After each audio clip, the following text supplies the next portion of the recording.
Hoy, lobos rapaces por ovejas solapadoras. Hechos 20, 29 y 30. Porque yo sé que después de mi partida entrarán en medio de vosotros lobos rapaces que no perdonarán al rebaño, y de vosotros mismos se levantarán hombres que hablen cosas perversas para arrastrar tras sí a los discípulos. Lobos rapaces, dice el texto. Pero ¿cómo reconocerlos? El apóstol Pablo sabía que cuando no hay una verdadera autoridad espiritual en una congregación, los falsos pastores hacen su aparición, ya sea que vengan de fuera o de la misma iglesia.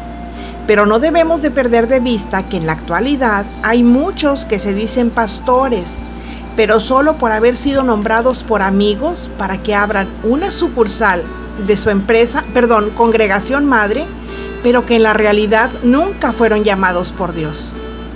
Nosotros ya sabemos que el diablo odia a Dios y es el enemigo número 1 de sus hijos, por lo que no cesa de buscarnos con la finalidad de destruirnos. Todo lo que significa guerras, prostitución infantil, desaparecidos, narcotráfico, corrupción, pobreza, asesinatos, desaparición de personas, mortandad infantil, etc., es el reflejo del carácter del diablo en las personas que no conocen a Dios. Juan 10:10. El ladrón no viene sino para hurtar y matar y destruir. El enemigo de nuestras almas ha tratado por todos los medios de destruir a la humanidad, que a través del pecado da autoridad a las huestes de maldad para que gobiernen su corazón. Por eso solo la Iglesia de Jesús puede levantarse en contra del maligno como una ciudad asentada sobre un monte. Es decir, solo la Iglesia puede pararse frente a las dificultades, porque solo la Iglesia le resiste en el nombre de Jesús. Mateo 16, 18b. Y las puertas del Hades no prevalecerán contra ella. Este texto significa que no habría autoridad demoníaca ni legislativa, o sea que imponga sus leyes, ni ejecutiva, que las lleve a cabo, sobre la Iglesia del Señor. La Iglesia es vencedora, da luz al mundo, es la esposa de Cristo, es el pueblo victorioso de Dios. Por eso hay que entender que si el diablo odia a Dios, obviamente nos odia a nosotros y buscará todas las formas de acabar con la única institución en la tierra que va contra sus obras, la única institución que lo desenmascara. Primera de Juan 5:19b. Y el mundo entero está bajo el maligno. Es verdad que el diablo tiene las puertas de este mundo. Mateo 16, 18 al 19a nos dice: y yo también te digo que tú eres Pedro. Pedro, acuérdense que era el apóstol para los judíos. Y sobre esta roca, la roca es Jesucristo, edificaré mi iglesia. Y las puertas del Hades no prevalecerán contra ella. Y a ti te daré las llaves del reino de los cielos. Jesús se dirige a Pedro, cuyo significado ya sabemos es piedra, porque él sería el apóstol para los judíos a quienes Cristo vino en primera instancia, pero que a causa de su rechazo se nos abrió la puerta a los gentiles. Y cuando habla de roca, no con mayúsculas se refiere a Pedro, ni que él sería el primer papa como lo dicen por allí, que por cierto, Pedro nunca estuvo en Roma, sino más bien a Cristo, quien es la roca.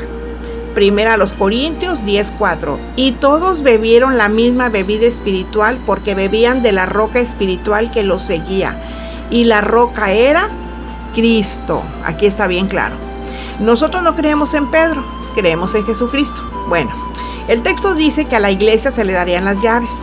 Para nosotros no es desconocido que el diablo domina el mundo con maldad, pero la iglesia, nosotros tenemos la autoridad de Jesús. El diablo tiene sus demonios. Nosotros tenemos a su Señor y a sus ángeles, a nuestro Señor y a sus ángeles. ¿Alguna vez se han preguntado cuántos servidores, porque no son líderes, que quede claro, la Biblia jamás menciona la palabra líder, como muchos en la actualidad se nombran, son obreros o son siervos? Entonces yo pregunto, ¿cuántos servidores en la alabanza, ministerios, maestros, pastores y profetas son emisarios de Satanás?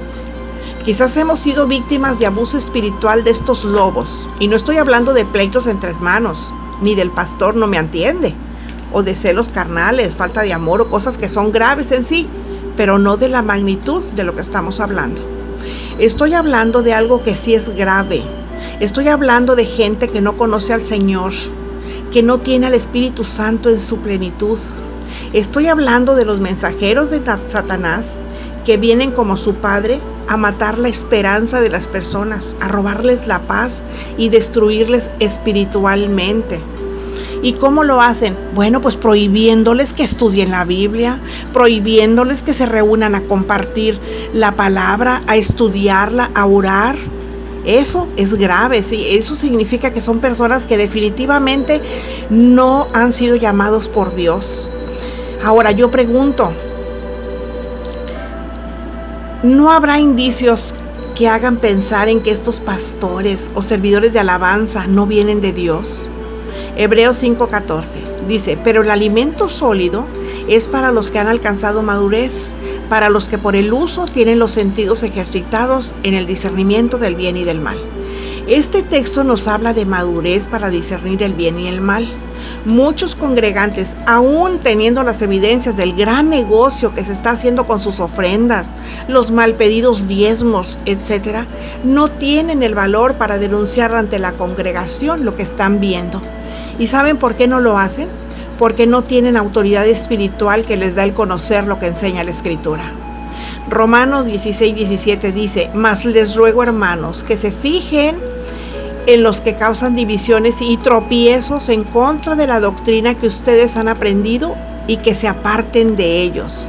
Sería bueno que la iglesia verdadera estuviera más atenta para prevenir los males que con sus frutos, entre comillas, demoníacos, profieren los lobos rapaces. Si hemos detectado falsos pastores, maestros, ministros de alabanza, etc., nosotros no seamos falsos miembros, porque la Biblia claramente nos advierte sobre la falsedad dentro del cuerpo de Cristo. Mateo 13, 24 y 30. Aquí Jesús nos habla del trigo y la cizaña, y en el versículo 25 dice, pero mientras dormían los hombres, vino el enemigo y sembró cizaña entre el trigo y se fue. ¿Quién es la cizaña? Los hijos del diablo. Mateo 13:38 dice, el campo es el mundo, la buena semilla son los hijos del reino y la cizaña son los hijos del malo. Ahora, ¿quiénes son los falsos pastores? Son impostores que han existido desde el que el mundo. El primer impostor que registra la Escritura fue Caín, y desde entonces lo único que ha tratado de hacer el enemigo es matar a todo Abel que quiere hacer la voluntad de Dios. Jesús es muy duro hablando de estos falsos líderes. Dice Mateo 12:34, generación de víboras, ¿cómo podéis hablar lo bueno siendo malos? Lo mismo decía Juan el Bautista de ellos en Mateo 3:7. Al ver él que muchos de los fariseos y de los saduceos venían a su bautismo, les decía, generación de víboras, ¿quién os enseñó a huir de la ira venidera? Por eso en el Nuevo Testamento aparecen muchas advertencias sobre los falsos maestros o falsos pastores o falsos profetas o falsos.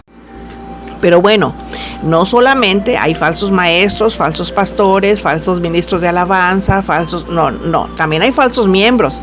Y esos llegan vestidos de ovejas porque su primera intención es hacerse uno más. Se infiltran, ganan el afecto de los hermanos, caen en gracia. No necesitan mostrar su verdadera intención, por eso aparecen como falsos miembros. Su verdadero corazón es rapaz, es un lobo. Están llenos de maldad, deseos de destruir y matar a la iglesia. Como gran parte de la iglesia no conoce las advertencias de la Biblia y es muy crédula, cualquier persona que aparece como muy espiritual es tenida como hermano en la fe. Filipenses 3:2 dice, guardaos de los perros, guardaos de los malos obreros, guardaos de los mutiladores del cuerpo. Obviamente no está hablando de los animales, está hablando de los malos obreros, los mutiladores del cuerpo. ¿Quién es el cuerpo? La iglesia. Pablo hace alusión a los perros que en los tiempos bíblicos eran animales despreciados, que estaban sin rumbo fijo y atacaban a quienes los rodeaban. La palabra perro simboliza a los miembros de las iglesias que atacan y muerden a quienes aman a Dios. No importa que traigan las faldas bien largas o que canten bien bonito, no. Esos son los que muerden a los que verdaderamente aman a Dios. Los mutiladores del cuerpo decían que debían circuncidarse para tener la salvación. Es gente que cambia la doctrina del Señor, gente que no tiene rumbo fijo, gente que es mala en su fruto interno, que solo les interesa quedar con los pastores, que ni pastores son, por supuesto. Esos son los enemigos de la cruz. Filipenses 3:18 dice, porque por ahí andan muchos, de los cuales os dije muchas veces, y aún ahora lo digo llorando, que son enemigos de la cruz de Cristo. Ahora, si nos preguntamos cómo entran en las congregaciones, pues entran camuflados, encubiertos, con máscaras. Judas 4 nos dice, porque algunos hombres han entrado encubiertamente, los que antes habían sido destinados para esta condenación. Encubiertamente significa que se han mezclado con el pueblo de Dios. Están sentados en las congregaciones, en los institutos bíblicos, en el grupo de servidores. Es gente que entra engañando con su espiritualidad, con su vestimenta y con verborrea bíblica. Qué equivocados estamos al pensar que los emisarios de Satanás se ocultan en algún rincón. No, entran tapados. Toda su mala intención se disfraza de espiritualidad. Tienen Biblia, la conocen, la usan, pero a su conveniencia, son pragmáticos. Segunda de Pedro 2:1. Pero hubo también falsos profetas entre el pueblo, como habrá entre vosotros falsos maestros, que introducirán encubiertamente herejías destructoras y aún negarán al Señor que los rescató, atrayendo sobre sí mismos destrucción repentina. ¿Qué nos dice este versículo? Que están entre nosotros, que están dentro de la iglesia, y esa es una estrategia del diablo para destruir desde adentro. Siempre pensamos que los responsables de una predicación deficiente, digamos en cuanto al contenido bíblico, son los pastores y siervos de una iglesia. Y yo no niego que la responsabilidad central sea de ellos, pero el Nuevo Testamento nos muestra que cuando una iglesia se desvía del evangelio, los responsables en última instancia son los miembros de la congregación, porque sentarse en la silla de una iglesia ya tiene su cuota de responsabilidad. Por eso no debemos de ser oyentes pasivos desde una banca. Gálatas 1:6 dice, estoy maravillado de que tan pronto os hayáis pasado del que os llamó por la gracia de Cristo a un evangelio diferente. En este versículo, el apóstol Pablo nos está diciendo que identifica un grave problema en la iglesia de Galacia. Y vemos que no se trata de diferencias insignificantes de prácticas eclesiales ni de formas. Está mostrándonos un problema de fondo. Se estaban apartando a otro evangelio. Y lo que vemos es que Pablo no se dirige a los pastores, ni a los ministros de alabanza, ni a los maestros. Él habla directamente a la congregación, porque estaban creyendo las enseñanzas de unos falsos maestros visitantes. Pero lo triste es que habían confiado muy pronto. ¿Y saben qué fue lo peor? Que esos falsos maestros se instalaron definitivamente en los púlpitos de los Gálatas, porque nadie hizo nada desde sus sillas. Pero nosotros no debemos evadir nuestra responsabilidad de confrontar al pecado como hicieron los corintios. No seamos de esos creyentes que ven inamovibles cómo sus familias se involucran en actividades de una iglesia que no tiene bases bíblicas, pero que por cobardía o comodidad nunca cuestionan a sus líderes. No debemos, y ya les dije, no son líderes, son servidores. Líderes son los del mundo. En la iglesia se llaman obreros o siervos. No debemos nosotros de ser pusilánimes y decir, no puedo luchar contra el pastor, no puedo luchar contra la pastora, ni contra el ministro de alabanza, ni contra la maestra. La Biblia tiene algo que decirnos. Primera a los Corintios 16:13, velad, estad firmes en la fe, portaos varonilmente, eso significa fuertes, y esfuércense. Cuando leemos las cartas a los Corintios, nos damos cuenta que era una iglesia con pecados muy graves que eran permitidos incluso por quienes les dirigían. Y es verdad que muchos habían consentido el pecado cediendo a las circunstancias. Por eso Pablo los llama a ocupar el lugar que habían dejado, para que la iglesia recuperara la firmeza de la fe. Creo que todos conocemos el versículo de 1 a los Tesalonicenses 5:21. Examinadlo todo, retened lo bueno. El problema es que muchas veces hacemos mal uso de ese texto. Lo utilizamos como excusa para no tener que enfrentar los problemas que representan los falsos pastores o predicadores. Es decir, cuando alguien está predicando decimos, bueno, eso no es correcto, pero lo demás me edifica. Eso lo tomo, esto lo dejo. Pero lo que estamos haciendo es tranquilizar nuestra conciencia argumentando que retenemos lo bueno y desechamos lo malo. Y lo hacemos con un alto grado de selectividad. Eso está muy mal. Pero no, nosotros tenemos que entender que no somos comensales en un restaurante donde dejamos en el plato la parte que no nos gusta de la comida. La congregación debe exigir que quien predica lo haga con una interpretación fiel de la Escritura. Primera de Pedro 2, 1 al 3.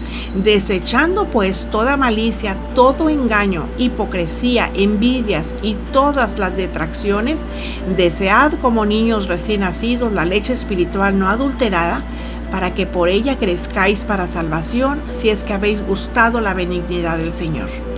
Según este texto, nosotros no podemos conformarnos con las migajas que caen de un púlpito que no está centrado en la Escritura. La responsabilidad de la falsa doctrina es eclesial, pero es la suma de responsabilidades individuales. Recuerden que ya les estuve hablando de lo que es la falsa doctrina y lo que es la buena doctrina. La falsa doctrina es la que solo enseña pero no practica. Así de simple. Así que lo que podemos y debemos de hacer es prepararnos con el estudio de la Escritura, evaluando los temas que se desvían del espíritu de la Biblia. Hablemos, como siempre les he dicho, con la Biblia en la mano. Si no somos escuchados, tratemos el asunto con otros hermanos maduros, eso sí, en la fe, confrontando a quien se está extraviando de la verdad. 1 Timoteo 5:19. Contra un anciano no admitas acusación, sino con 2 o 3 testigos. Por eso le digo, hay que hablar con otros hermanos que también sean maduros. ¿Qué pasa si después de mucho insistir y con el tiempo no hay resultados? La Biblia nos muestra un camino. Segunda a los Tesalonicenses 3:6. Pero les mandamos, hermanos, y en el nombre de nuestro Señor Jesucristo, que se aparten de todo hermano que ande desordenadamente y no conforme a la doctrina que recibieron de nosotros. Y los pastores no son infalibles ni están exentos de este examen. Recordemos que nosotras nos debemos al Señor Jesucristo. Él es la cabeza de la iglesia. Efesios 5:23, porque el marido es cabeza de la mujer, así como Cristo es cabeza de la iglesia, la cual es su cuerpo y Él es su Salvador. Él fue quien murió en la cruz por nuestros pecados, no el pastor. Y afrentar al Evangelio de Cristo es una cosa seria. Pablo los llama anatemas. Se hace tanta violencia a la palabra de Dios desde un púlpito que se dicen incoherencias, así como desde las sillas que no hacen nada para frenar esta impiedad. Y Santiago 4:17 nos enseña: así que al que sabe hacer lo bueno y no hace nada, le es pecado. Espero que haya sido de bendición para todos. Amén. Si te gustó, dale like para que más personas lo escuchen. Suscríbete y si haces clic en mi nombre aparecerá la lista completa para que me sigas escuchando. No olvides dejar tus comentarios. Hasta la próxima, cuando volveremos a escuchar lo que dice el Señor.